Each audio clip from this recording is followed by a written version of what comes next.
తిరుమల తిరుపతి దేవస్థానంలో పనిచేస్తున్న హిందూయేతరులను గుర్తించి వారిని ఇతర విభాగాలకు బదిలీ చేయడమో లేక స్వచ్ఛంద పదవి విరమణకు అవకాశం ఇవ్వడమో చేస్తామని ప్రకటించిన టీటీడీ పాలక మండలి తాజాగా కార్యాచరణ ప్రారంభించింది.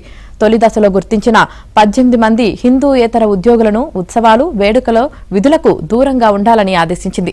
వారికి ఆ తరహా విధులను అప్పగించరాదని ఆయా విభాగాల అధిపతులకు స్పష్టం చేసింది.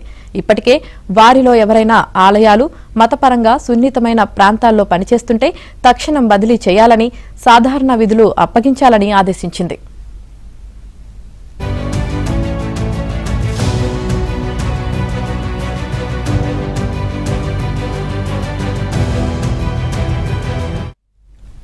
టీటీడీలో రెగ్యులర్, కాంట్రాక్ట్, అవుట్సోర్సింగ్ కేటగిరీల్లో సుమారు 25,000 మంది ఉద్యోగులు పనిచేస్తున్నారు.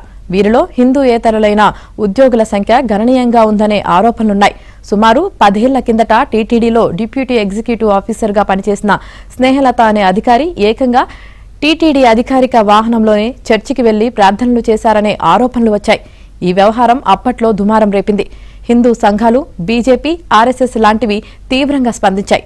అప్పటి టీటీడీ ఈవో ఎల్వి సుబ్రహ్మణ్యం సైతం ఈ అంశాన్ని సీరియస్ గా పరిగణించి చర్యలకు ఉపక్రమించారు. దేవస్థానంలో అన్య మతాలకు చెందిన ఉద్యోగులు ఎందరున్నారన్న దానిపై దృష్టి సారించారు. ఈ క్రమంలో సుమారు 300 మందికి పైగా హిందూయేతరులు టీటీడీలో పనిచేస్తున్నట్లు ప్రాథమికంగా గుర్తించినట్లు సమాచారం.